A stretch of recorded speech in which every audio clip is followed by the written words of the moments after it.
बिस्मिल्लाहिर्रहमानिर्रहीम। अस्सलाम वालेकुम नाज़रीन, उम्मीद करता हूँ आप तमाम लोग खैरियत से होंगे और जहां जहां पर होंगे अपना वीकेंड एंजॉय कर रहे होंगे। नाज़रीन, इस ब्लॉग के अंदर चंद डेवलपमेंट्स हैं, मैं आपके सामने रख देता हूँ। एक तरफ तो तहरीक इंसाफ कुछ लोगों से लाताल्लुकी का इजहार कर रही है और दूसरी जानिब नून लीग के कुछ लोग नून लीग से अपनी लाताल्लुकी का इजहार कर रहे हैं और बहुत अहम रहनुमा है। उनकी वजूहात क्या है लाताल्लुकी की, थोड़ा सा बैकग्राउंड भी आपके सामने रखता हूँ और वोट को इज्जत दो का जो बयानिया है वो कहां पर स्टैंड करेगा वो भी मैं आपके सामने रख देता हूं। आईपीपी में जायंट्स की पार्किंग का इस्तेहकाम है। पाकिस्तान पार्टी में जायंट्स की पार्किंग का सिलसिला जारी है और एक तहरीक इंसाफ के साबिका रहनुमा आज आईपीपी में पार्क होने जा रहे हैं। मैं तो यही लफ्ज इस्तेमाल करूंगा इसके लिए। तहरीक इंसाफ के जो बानी चेयरमैन बानी तहरीक इंसाफ इमरान खान साहब, उनको लेकर एक नई वेव तौहीने रिसालत और वो उस किस्म की, अल्लाह पाक माफ करे, उस किस्म की एक नई वेव जो है वो उनके खिलाफ तैयार की जा रही है और उसका आगाज कर दिया गया है। उसके ऊपर थोड़ी सी बात करेंगे। और फिर पीपल्स पार्टी, हमने देखा रिसेंटली डेमोक्रेसी की जब बात आती है तो पीपल्स पार्टी ने काफी सारी चीजों के अंदर तहरीक इंसाफ के स्टांस की हिमायत की है। चौधरी मंजूर साहब तहरीक पीपल्स पार्टी के रहनुमा हैं, उन्होंने भी कैसे तहरीक इंसाफ के स्टांस की हिमायत की है उसके ऊपर भी थोड़ी सी बात करते हैं। Let's start with Tehreek Insaf. Tehreek Insaf में हमने माजी में देखा कि जब अदम एतमाद भी आया तो उसके बाद एक नई लॉट थी या एक नई लीडरशिप की एक लाइन थी जो इमरान खान साहब के इर्द गिर्द हमें नजर आई। उसमें एक बहुत नामी गिरामी चेहरा था जिसको हर पाकिस्तानी, कम से कम मेरी एज ब्रैकेट का हर पाकिस्तानी तो जानता था और उसका तारुफ था जुनून। मैं बात करूं सलमान अहमद साहब की, गुलकार हैं पाकिस्तान के। और वो जब ये रिजीम चेंज एंड एवरीथिंग हुआ तो उसके बाद वो पाकिस्तान से अमेरिका चले गए। इससे पहले भी वो अमेरिकन जो डिप्लोमेट्स थे ये वो उनके सबके साथ मिलते जुलते रहते थे और पाकिस्तान तहरीक इंसाफ के लिए वो अपना उनका जो बयानिया था, उनका जो पैगाम था वो आगे पहुंचाते रहते थे अपने उनके बकौल। मुझे नहीं पता कि तहरीक इंसाफ किस हद तक उसमें इन्वॉल्व थी या नहीं थी। अभी रिसेंटली आर्मी चीफ और हमारे काफी अहम ओहदेदारान जो है पाकिस्तान मिलिट्री के, वो दौरे पर हैं अमेरिका के। तो अमेरिका के उस दौरे को लेकर सलमान अहमद साहब का जो अपना पर्सनल ट्विटर अकाउंट है उससे बहुत ऑड किस्म की वीडियोस जो हैं या बहुत ब्लंट किस्म की वीडियोस जो नरेटिव है वो बनाने की कोशिश की गई है। मैं उन वीडियोस के बारे में बात नहीं करता, मैं सिर्फ आपको स्ट्रेट अवे तहरीक इंसाफ का नरेटिव या तहरीक इंसाफ की ऑफिशियल स्टेटमेंट क्या है वो आपके सामने रख देता हूँ। तहरीक इंसाफ कहती है सलमान अहमद दीगर की जानिब से अपने निजी सोशल मीडिया अकाउंट पर पोस्ट किए जाने वाले मवाद से तहरीक इंसाफ का हरगिज कोई ताल्लुक नहीं और तहरीक इंसाफ इसकी जिम्मेदारी भी नहीं लेती। मुख्तलिफ ब्लॉगर्स की जानिब से बैरून मुल्क से की जाने वाली सरगर्मियों से भी हमारा कोई ताल्लुक नहीं और ना ही उन्हें तहरीक इंसाफ से जोड़ने की कोशिश की जाए। अच्छा, इसके बाद प्रेस रिलीज के बाद मैंने कुछ तहरीक इंसाफ के दोस्तों को फोन किया जो अवेलेबल है, वैसे तो बहुत ही कम लोग अवेलेबल रह गए। मैंने कहा यार आपने सलमान अहमद का तो नाम कैटेगोरिकली ले लिया है, आप उन व्लॉगर्स का नाम क्यों लेकर प्रेस रिलीज जारी नहीं की गई। तो उस पर उन्होंने कहा कि यार अगर हम उनका नाम लेकर अपने आप को डिसएसोसिएट करें तो कहीं से इस तरह का इंप्रेशन भी जा सकता है कि हमसे एसोसिएटेड थे।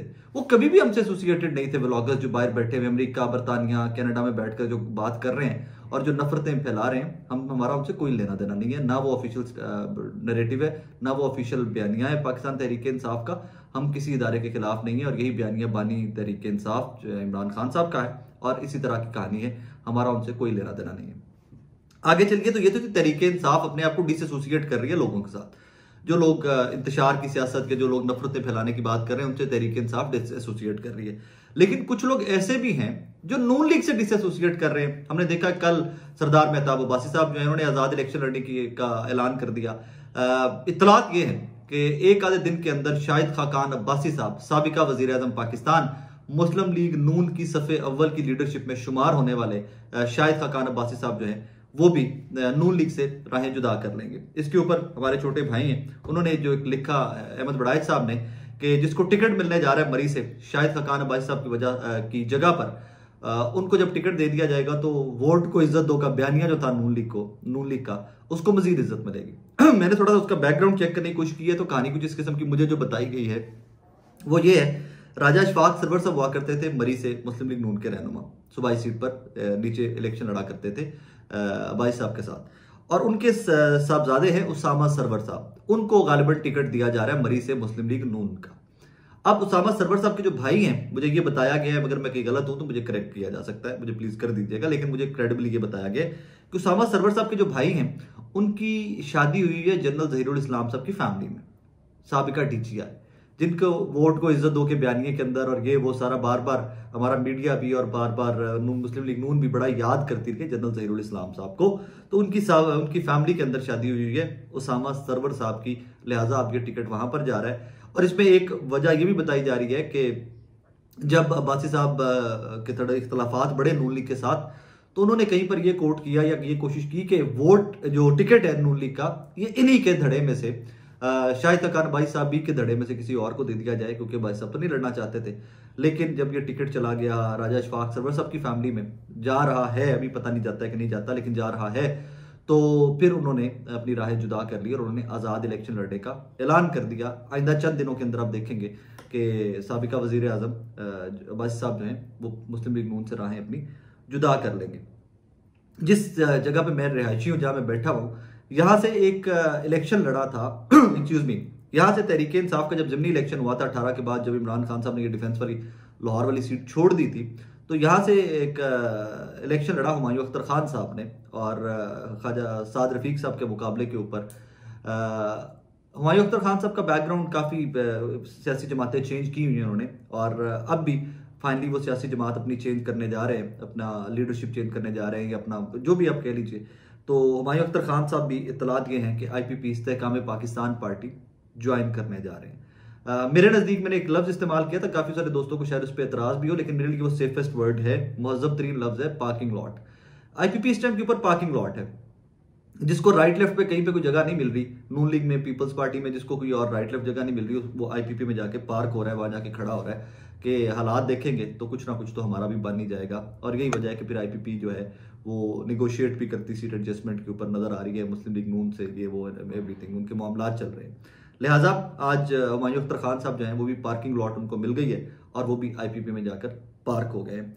एक वीडियो कुछ देर पहले एक नई वीडियो सर्कुलेट कर रही है, वो मौलवी साहब से मैं वाकिफ नहीं हूं, मैंने कभी उनको देखा हुआ नहीं है, और वो बड़ी एक डेंजरस सी लाइन लेके मौलवी साहब चल रहे हैं इमरान खान साहब के खिलाफ, और वो उसके अंदर एक सियासी सा नारा स्टार्ट करके तौहीन रिसालत पर ले जाकर और फ्रांस का यार और गद्दार तक लेकर जा रहे हैं मौलवी साहब कैदी नंबर 804 के हिसाब से, क्योंकि वो हमने देखा मलकू का एक रिसेंटली गाना भी था कैदी नंबर 804, तो वहां से आई थिंक उसी के रिदम के ऊपर या उसी किस्म के मिलता हुआ नारा बनाकर मौलवी साहब जो है, मैं उसको क्या कोट करूं आपके सामने, मैं क्या रखूं उस नारे को। वो नारा जो है वो मुझे तो लगता है कि शऊर की तौहीन है कि हम जब किसी के ऊपर यूं बैठे बिठाए तौहीन रिसालत और बैठे बिठाए तौहीन मजहब और क्या क्या अपने पास से जड़ देते हैं, तो मुझे तो लगता है वो शऊर की भी इंसल्ट है, वो किसी के इंटेलेक्ट की या मुसलमान होने के इस लेवल का मुसलमान, इतना पस्त कद मुसलमान होना जो है, I am sorry to say that कि मेरे पास कोई रीजन नहीं है कि मैं किसी के ऊपर फतवा दूं।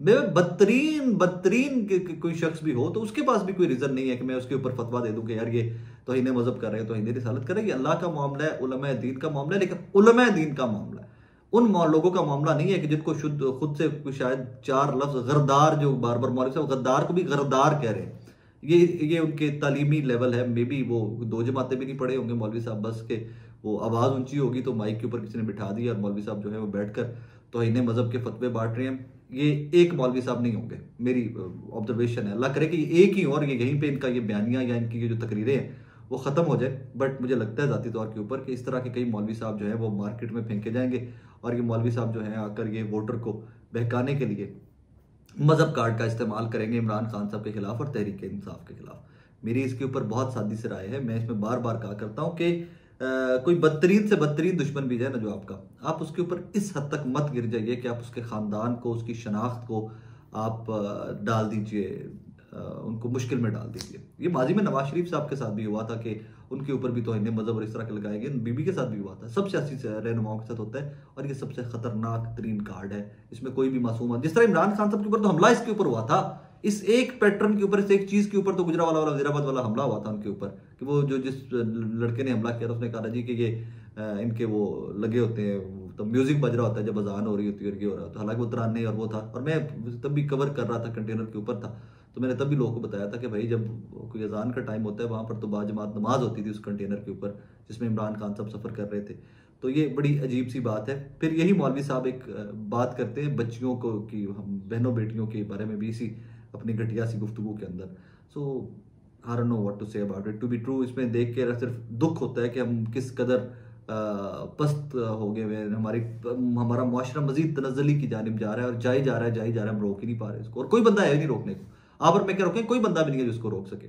और आखिर में हमने देखा कल शहजाद इकबाल साहब का शो था, उसके अंदर चौधरी मंजूर साहब पीपल्स पार्टी के सीनियर रहनुमा है, उन्होंने इस स्टांस की हिमायत की पाकिस्तान तहरीक इंसाफ के जनाबे वाला पीपल्स पार्टी स्टांस की हिमायत करती है कि जो तहरीक इंसाफ कह रही है कि डिप्टी कमिश्नर और असिस्टेंट कमिश्नर जब आरओज होंगे तो इलेक्शन फ्री एंड फेयर नहीं हो सकते, तहरीक इंसाफ को लेवल प्लेइंग फील्ड नहीं मिलेगी। इमेजिन कीजिए ना, ये एक वन लाइटर नोट बता रहा हूं आपको इमेजिन कीजिए कि पाकिस्तान तहरीक इंसाफ का उम्मीदवार डिप्टी कमिश्नर साहब के पास अपने कागजात नामजदगी जमा करवाने जाता है और वही एमपीओ के तहत डिप्टी कमिश्नर साहब उनको वहीं गिरफ्तार करके नजरबंद कर देते हैं। मुमकिनात में से है ना, anything could happen in this country, कुछ भी मुमकिन है इस मुल्क में। सो ये तो हालात है जिसमें आप फ्री एंड फेयर इलेक्शन मांगने जा रहे हैं और इस तरह के सर्कमस्टांसेस हैं। तो रिजर्वेशन तो बड़ी जस्टिफाइड थी, I will be very honest, लेकिन उन्होंने उन रिजर्वेशंस को दूर करने की बजाय इतना सख्त स्टांस लिया। आगे से सुप्रीम कोर्ट ऑफ पाकिस्तान के चीफ जस्टिस ने ऑनरेबल काजी फाइज साहब ने इतना सख्त स्टांस लिया, उन्होंने कहा तुम इलेक्शन नहीं करवाना चाहते ताकि उसको फिर काउंटर ही ना किया जा सके और बाकी सियासी जमातों को एक नैरेटिव बनाकर दे दिया। मैं कल से कह रहा हूँ, एक बयानिया बनाकर दे दिया गया नून लीग को कि देखिए जी ये तो इलेक्शन से भाग रहे, देखिए जी ये तो इलेक्शन से भाग रहे थे। हालांकि you know that, I know that, we all know that कि वैसा कोई खाता ही नहीं था। रिजर्वेशन थी, जस्टिफाइड रिजर्वेशन थी, लेकिन उस जस्टिफाइड रिजर्वेशन को एड्रेस करने के बजाय उसका रुख ही बदल दिया गया सुप्रीम कोर्ट की जानिब से। बहरहाल that is how it is. बड़ी तेजी से डेवलपमेंट्स हो रही हैं पाकिस्तान के अंदर। आई जस्ट प्रे, मेरी विश है, मेरी ख्वाहिश है, मेरी दुआ है कि अल्लाह पाक पुरअमन इलेक्शंस की तरफ हमें लेके जाए, फ्री एंड फेयर इलेक्शंस की तरफ लेके जाए, और जो भी हुकूमत इलेक्शंस के बाद इक़्तिदार संभाले वो मुल्क को इन क्राइसिस से निकालने के लिए काम करे, ना कि ओनू फड़ के अंदर दे दियो तो ना कि ओनू फड़ के अंदर दे दियो तो फलाने ने यह किया तो फलाने ने वो किया।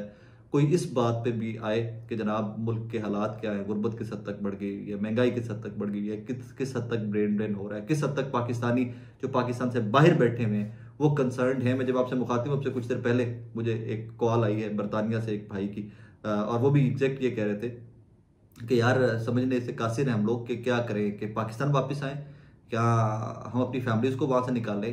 हमें कुछ समझ नहीं आ रही कि जो मौजूदा सर्कमस्टांसेस हैं, हम तो 20-20, 30-30 साल पाकिस्तान से बाहर बैठकर पाकिस्तान के लिए काम करते रहे, कमा वापस भेजते रहे, और अब आकर समझ नहीं आती कि जब वापस जाने का टाइम आया मुल्क के हालात ऐसे हो गए कि हम वापस भी जाएं या ना जाएं। और ये बहुत सारे लोगों की सोच है, और ये सोच को लेकर हम लोगों को जो पाकिस्तान के अंदर बैठे हुए हमें भी बहुत कुछ सोचना चाहिए कि हम अपने उन बहन भाइयों के लिए क्या कर रहे हैं। अपना बहुत सारा ख्याल रखिएगा, दुआ में याद रखिएगा। अल्लाह।